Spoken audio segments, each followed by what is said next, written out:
But to fulfill that promise, the North and South... Independent Diplomat also helped South Sudan get its voice heard at a critical juncture in its history. A civil war between South and North had raged for decades in Sudan.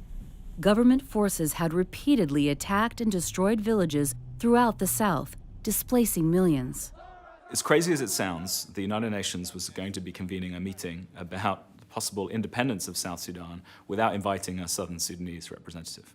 This is a country that was just beginning, that did not have even what you would call established diplomacy.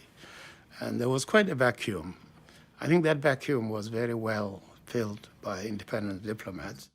Though South Sudan had no official state recognition, Independent Diplomat convinced the Security Council to break with precedent and invite South Sudan's Minister for Peace, Pagan Amum, to speak. I am particularly grateful to you, Mr. President, for inviting me to this meeting.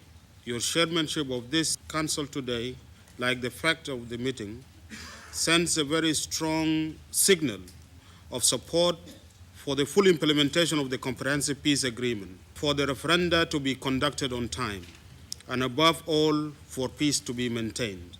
Here he was, for the first time ever, expressing the needs of his country, South Sudan, in a formal diplomatic meeting, and a meeting, no less, that was actually going to decide the future of his country.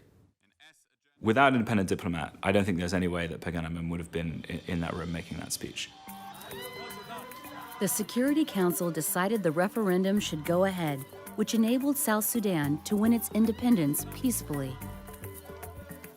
If the Southerns had not been able to get what they wanted through diplomacy, they probably would have gone back to war at some point, and that would have been disastrous for them and for everyone else.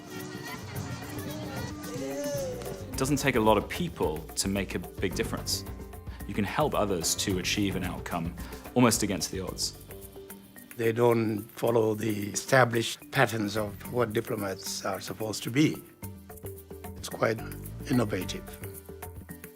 I don't claim that Independent Diplomat got the referendum and we got South Sudan its independence. South Sudan had some extraordinary, powerful allies, including the United States. But we did things for South Sudan that nobody else could do, which was help them express their own needs in their own way, diplomatically.